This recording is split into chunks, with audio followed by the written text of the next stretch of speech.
وقل رب زدني علما. Pour être parmi les serviteurs reconnaissants, et ça c'est une sunna que beaucoup ont délaissé. Ce qu'on appelle sujoud shukr, le fait de se prosterner, la prosternation de la reconnaissance. On appelle ça sujoud shukr. Il y en a beaucoup, ils l'ont délaissé. Et ça, c'est une sunna très importante. Ce qu'on appelle sujoud shukr. Quand il t'arrive une bonne nouvelle, tu fais un sujoud. Par reconnaissance pour Allah. Par remerciement. Ça, c'est une sunna, ça. D'accord? Notez, il a été rapporté dans Abu Daoud. Hein, on appelle la prosternation de la reconnaissance. Sujoud shukr. Non. On appelle ça sujoud shukr. D'accord? C'est une sunna, ça, du prophète sallallahu alayhi wa sallam. Dans Abu Daoud, 2774. Et dans Tirmidhi, 1578. Taïb. C'est un hadith d'Abi Bakrata, radiyallahu anhu. Il a dit, Kana Rasulullah sallallahu alayhi wa sallam. Il y a deux versions. Idha ja'ahu ou idha atahu. C'est le même sens. Idha atahu. Idha atahu amrun bushira bihi. Quand il y a une bonne nouvelle qui lui parvenait, Abu Bakr a dit, le prophète sallallahu alayhi wa sallam, quand on lui faisait parvenir une bonne nouvelle ou quelque chose qui le mettait, comment ça s'appelle, une bonne nouvelle qui le mettait avec quoi il était joyeux, Abu Bakr, il a dit, le prophète sallallahu alayhi wa sallam, kharra sajidan, il se prosternait, shakiran lillah, pour remerciement, par reconnaissance envers Allah subhanahu wa ta'ala. Je vais expliquer les causes, comment on le fait, je vais expliquer tout ça. D'accord? Ne vous inquiétez pas. D'accord? Ça, c'est pour montrer la preuve que c'est une sunna, en fait. Le prophète, sallallahu alayhi wa sallam, quand une bonne nouvelle lui parvenait, hein, il a dit qu'il se prosternait. Par reconnaissance pour Allah subhanahu wa ta'ala. Vous avez compris ça, voilà? Taïb. Hada, notez que les bienfaits, les ni'am, il y a deux sortes de bienfaits. Je vais vous expliquer pour comprendre sujoud shukr. Il y a deux sortes de bienfaits. Il y a un bienfait qui est continu. Un ni'ma qui est continu. Tu te lèves le matin, tu es en bonne santé. En général, la bonne santé, c'est quelque chose qui est de continu. Hein? Tu te lèves le matin, tu manges le matin, midi, soir, tous les jours, alhamdoulilah. Ça, c'est un bienfait continu. C'est pas pour ce genre de bienfait qu'on fait sujoud shukr. Sujoud shukr, c'est un bienfait qui se fait de temps en temps. C'est pas quelque chose qui se fait toujours. Hein? Mathalan, Allah, il t'a accordé un enfant. C'est pas tous les jours qu'on a des enfants, non? Hein? Allah, il t'a accordé un enfant, madame, elle a accouché, alhamdoulilah, tout s'est bien passé, l'enfant, il est sorti, tu fais sujoud. Pour remercier Allah subhanahu wa ta'ala. Tu fais un seul sujoud. Tu fais pas, tu t'assois, tu fais deux. Tu fais un seul.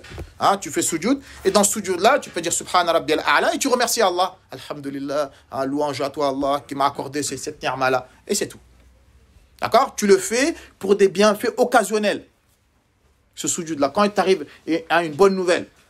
Ma femme, je sais pas moi, ton père, ta mère, ton frère, il était malade. Il avait une grosse maladie. Du jour au lendemain, on a dit qu'il a été guéri. Alhamdulillah, tellement par bonne nouvelle, tu fais sujoud. On t'a accordé une bonne nouvelle que, je sais pas moi, voilà, un tel, il a galéré pendant des années pour faire le hajj. Allah, il lui a facilité, cette année, il va faire le hajj. Ce genre de choses comment ça s'appelle, ces bienfaits-là, qui se répètent pas souvent. C'est pour ce genre de bienfaits-là qu'on fait sujoud de shukr. C'est pas, t'as pris le petit déjeuner, tu fais sujoud de shukr, t'as pris le dîner, sujoud. Non, c'est pas ça. Quand il t'arrive une ni'ma, un bienfait, t'as compris? Allah il te préserve, qu'Allah nous préserve, t'as fait un accident. Mais alhamdoulilah, t'es sorti intact, indemne. Toi et les passagers, rien n'arrive à personne. Tu fais sujoud. En général, on fait deux le quatre. Enfin, dans ma famille. Non, moi c'est un. Sujoud le shukr. Juste un sujoud, c'est tout. Ouais, juste un sujoud. Juste un sujoud. Après maintenant, si tu veux faire. Des fois, tu peux prier 2 raka'a pour remercier Allah ou faire des sadaqas pour remercier. Mais là, le sujoud le shukr, c'est un sujoud. Non. Quand on fait sujoud, on dit quelque chose en particulier? Non, comme je dis, il n'y a pas de chose en particulier. Tu remercies Allah par rapport au bienfait par lequel tu t'es prosterné. D'accord? Et ce sujoud-là, c'est pas obligé d'avoir les ablutions. C'est pas de la prière. Ce sujoud-là, tu n'es pas obligé de te diriger vers la qibla. Tu te diriges n'importe où tu veux. Et tu n'es pas obligé d'avoir les ablutions aussi. Même une femme avec ses règles, une femme avec ses lochis, elle peut faire le sujoud du shukr. Parce que comment ça s'appelle, la purification, c'est pas une condition. Hein? Une femme qui a ses règles, elle n'a pas le droit de prier. Mais ça, je te dis, ce n'est pas une prière. D'accord? Donc, n'importe qui, hein, même si tu es en état d'impureté, il t'arrive cette bonne nouvelle-là, hein, tu fais ce sujoud-là directement. Maintenant, il n'y a pas de chose précise que tu dis. Tu remercies Allah seulement. Hein, il n'y a pas de parole précise que tu peux dire. Et le prophète, quand tu lui arrivais une bonne nouvelle, il faisait ce sujoud-là. Hada muhim. Walidhalika, faites bien attention, on voit certaines personnes qui font n'importe quoi. Comme on voit certains footballeurs, ils marquent un but, il va faire sujoud. Ça, c'est se moquer du monde, ça.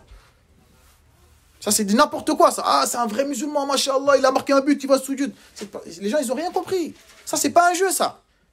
Le prophète, c'est pas pour un but qu'il allait faire sujoud. Ça, j'ai dit n'importe quoi. Tu as remercié Allah, pourquoi? Parce que tu as marqué un but. C'est quoi comme bienfait, ça? Faut pas se moquer du monde, il y a Jamar. Ça, il y a des joueurs comme ça, de foot, quand à chaque fois qu'il marque, il fait sujoud. Ça, c'est du n'importe quoi. Ça n'a rien à voir avec le foot, ça n'a rien à voir avec la religion. Faut arrêter de mélanger les choses. Vous avez compris? Donc, tu marques, tu fais sujoud de chouk quand il t'arrive un bienfait. Marquer un but, ça n'a rien à voir avec bienfait, ça. Est-ce que vous avez compris ça, walala? Ça, c'est muhim.